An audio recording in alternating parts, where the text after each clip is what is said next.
په دې نشست کې اولنی سوال دی ورور دی وی چې هغه اعمال راته وښایه چې د هغې په بدله کې هغه کوونکی الله په اور باندې حرام کړي، یعنی هغه کوم اعمال دي چې څوک یې وکړي او هغه په جهنم باندې حرام شي. جواب د دې مسلې د الله په توفیق سره هغه په دوه قسمه دی، یو غونډ او لنډ جواب او بیا تفصیلي جواب. غونډ جواب خو ګوره دا دی مجمل جواب دی، فایدمند دی او اسان دی. هغه ده چې د الله طاعت او د پیغمبر صلی الله علیه وسلم اطاعت دیسی چې څه درته هغوی ویلي هغه کې، او چې د څه نه منع کړی د هغې نه منع کېږي، نو همدغه لار ده د کامیابۍ،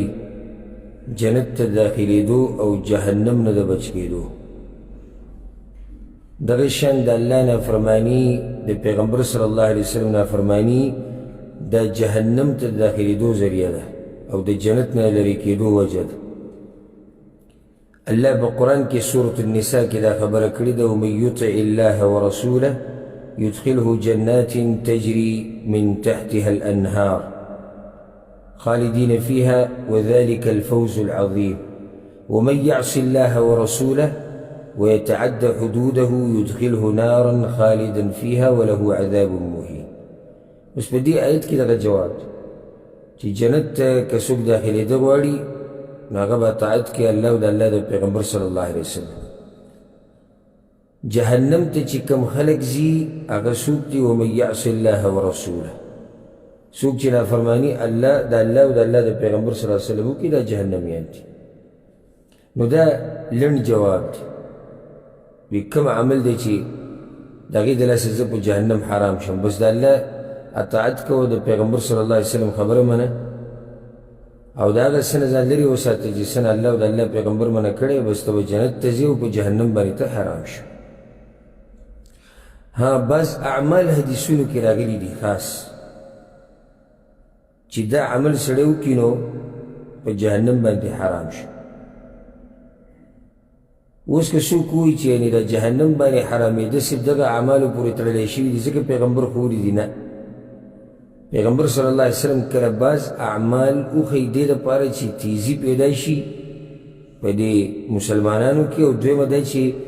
د دغه عمل فضیلت ترې معلوم شي. نور خو هر نیکي چې ته کوې تا جنت ته نږدې کوي او د جهنم نه دې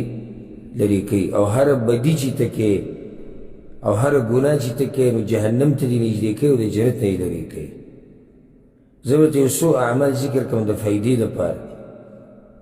چې د هغې مبارک په حدیث کې دا لفظ راغلی چې څوک دا وکړي دا سړی په جهنم حرامېږي. یو څو به ترې ذکر کړو ځکه که تفصیلي دې خبره کې ورشو نو بیا دغه پوره ځان له یو ګنټه بیان غواړي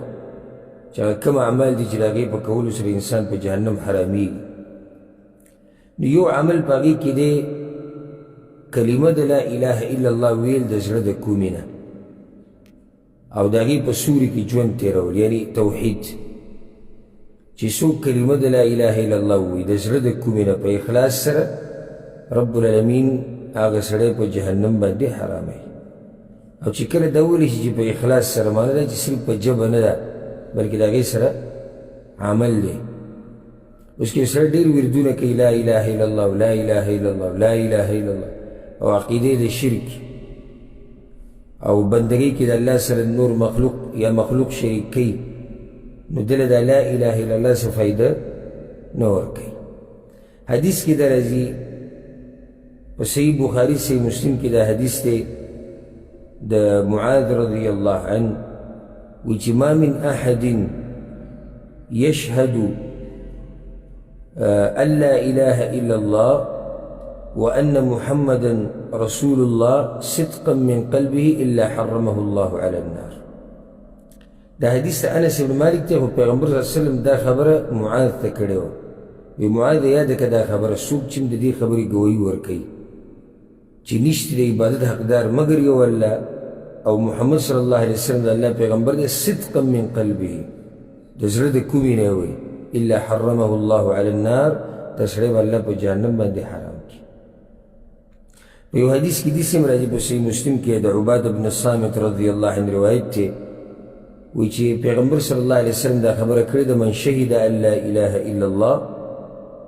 وأن محمدا رسول الله حرم الله عليه النار. څوک چې د دې کلمې ګواهي ورکړي د لا اله الا الله محمد رسول الله د زړه نه، الله به دا سړی په جهنم باندې حرام کړي او جهنم به په ده باندې حرام کړي. نو چې یاد یې درته خیر د لږ ساعت له یاد کړي خو چې د اعمال درته یاد شي. نو اولنی څه شو؟ اخو لنډ جواب او ته خبره ختمې په هغې باندې مختصر ختمېږي خو تفصیلي یو عمل ذکر شو څه کلمه د توحید د زړه د کومې نه ویل او د هغې په سوري کې ژوند تېرول. وان محمد رسول الله به کې مشتي یعنی توحید سره د پیغمبر اسلام د رسالت ګواهي او دا صرف په خوله باندې نه چې د پیغمبر تابعداري وکړي